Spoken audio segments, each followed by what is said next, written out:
마찬가지로 그 다음에 예수님이 빛 얘기하셨죠. 여기서는 이제 세상의 빛이 맞아요. 세상. 이 세상은 아마 이렇게 코스모스. 그냥 특히 이제 그 밤하늘 생각하시면 이 우주에, 그죠? 빛이 많죠? 뭐 별빛, 달빛, 그죠? 이 빛. 너는 세상의 빛과 같다. 세상의 빛이다. 여기서도 우리는 그 뒤에는 신경을 안 쓰죠. 세상의 빛이다. 그럼 우리가 그래도 아멘 하고 이제 우리가 빛 알잖아요. 그죠? 어둠을 밝히는 거니까. 우리가 이 세상의 어둠을 밝히자. 소금하고도 만든 것 같아. 그래서 우리가 그렇게 설교를 해요. 대부분이. 근데 그게 예수님의 의도냐? 여기서 우리가 읽다가 멈추지 말고 계속 읽어야 되잖아요. 근데 안 읽어요. 그럼 계속 읽으면 어떻게 되냐? 계속 읽으면 예수님이 하신 말씀의 의도가 좀 더 선명하게 나올 수 있겠죠. 예수님이 너희는 세상의 빛이다 라고 얘기해놓고 그 다음에 뭐라고 얘기합니까? 우리 한글로는 같은 절이죠. 14절. 너희는 세상의 빛이다. 그 다음에 바로 같은 절 속에서 산 위에 있는 동네가 숨기지 못할 것이요. 빛에 관한 설교를 많이 하시는데요. 이 대목은 거의 안 나옵니다. 왜?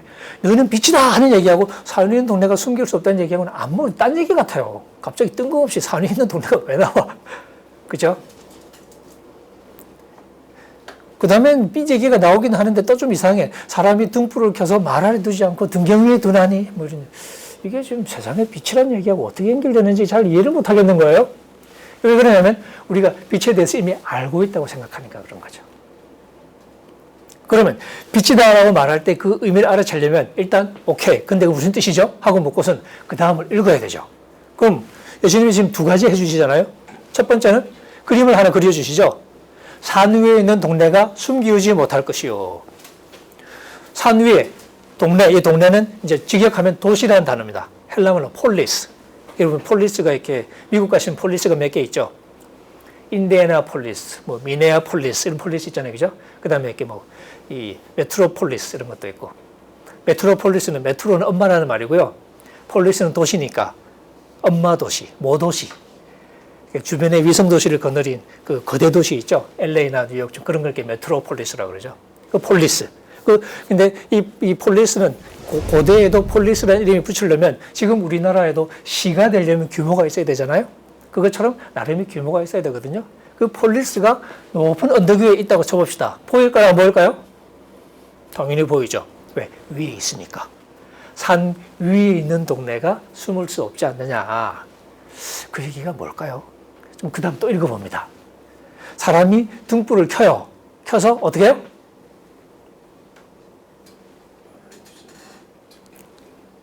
예수님의 위, 아래, 위, 아래 이거 하시는 것 같아요. 그죠?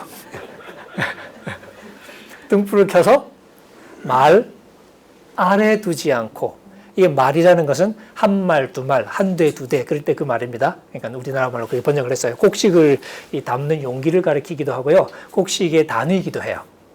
그래서 제일 비슷한 게 우리나라 이렇게 말이니까 말로 번역했습니다. 근데 우리나라도 옛날에 이제 한 말들이 통 지금은 없지만 이렇게 가끔 집에 가보면 꼴똥폼처럼 있는 데 있죠. 제 처가에도 이렇게 한 말들이 통이 하나 있어요. 등불을 딱 감추기 딱 좋은 크기입니다. 근데 등불을 켜서 그렇게 하는 사람이 있나요? 촛불 켜가지고 이불 속으로 들어간 적은 있어요. 어릴 때. 그럴 땐 필요하니까. 뭐 만화책 봐야 될 게 있는데 이제 엄마가 못 보게 하니까 이제 이불 속으로 기어 들어가죠. 뭐 표시는 나지만 어쨌든. 그러다가 이렇게 잘못하면 이렇게 큰일 나는데 어릴 때는 그런 거 생각하나요?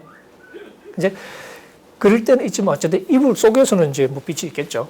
근데 우리가 등불을 켜서 말 아래 두지 않습니다. 대신 어떻게 해요? 등경 위에 두죠. 지금 여러분 전치사를 잘 관찰해 보시면 산 위에 있는 동네가 숨기지 못한다 그랬죠. 등불을 켜서 이 말 아래 두지 않고 등경 위에 둔다 그랬죠. 무슨 얘기를 하고 싶으신 것인 걸까요? 아래에 있는 거하고 위에 있는 게 무슨 차이일까요? 그래야 등경 위에 두나니 그래야 집안 모든 사람들에게 비추지 않냐. 우리가 형광등을 이렇게 하는데 사실 이거 가려면 사다리 놓고 올라가야 되잖아요. 얼마나 귀찮아요. 하기 좋게 바닥에 깔자. 바닥에 깔면 되나요? 안 되나요? 안 되겠죠? 그럼 무슨 얘기일까요? 예수님이 이 두 이미지를 가지고 무슨 포인트를 지금 말씀하신 걸까요? 산 위에 있는 동네가 어떻다고요? 숨기지 못할 것이다. 말 아래 둔다는 건 뭐 한다는 거죠? 숨기는 거죠. 등경 위에 두는 것은 노출하는 거죠. 결국 빛이라는 게 어떻습니까? 우리의 경험 속에서 빛의 역할을 하기 위한 가장 기본적인 조건이 뭐예요? 노출돼야 되는 거니까. 감춰버리면 끝이에요. 결국 예수님은 너희는 세상의 빛이다라고 말할 때 1차적으로 하시고 싶은 말씀이 뭐였냐? 야, 산 위에 동네가 숨을 수 있냐? 안 되지. 등불 켜면 어떻게 하냐? 감추냐? 아니, 위에 올려. 왜? 그래야 사람들한테 다 비치지. 다 보여야 되는 거니까. 결국 예수님이 너희는 세상의 빛이다라고 말할 때 생각한 가장 핵심적인 아이디어는 결국 뭐였던 거예요? 너희는 노출돼야 되는, 노출된 존재다 하는 거죠. 그래야 비친다는 거죠. 그 결론이 16절에 나옵니다. 이와 같이 너희 빛이 사람 앞에 비치게 하여. 이거는 강하게 쪼이는 뜻이 아니에요. 그냥 비치게 하라는 겁니다. 다시 말하면 눈에 보이게, 노출돼서 비치게 하라는 겁니다. 비치게 해서, 그럼 어떻게 되죠? 그들로 너희 착한 행실을, 동사가 뭐가 나옵니까? 보고에, 그게 돼야 되는 겁니다. 눈에 보여야 되는 거예요.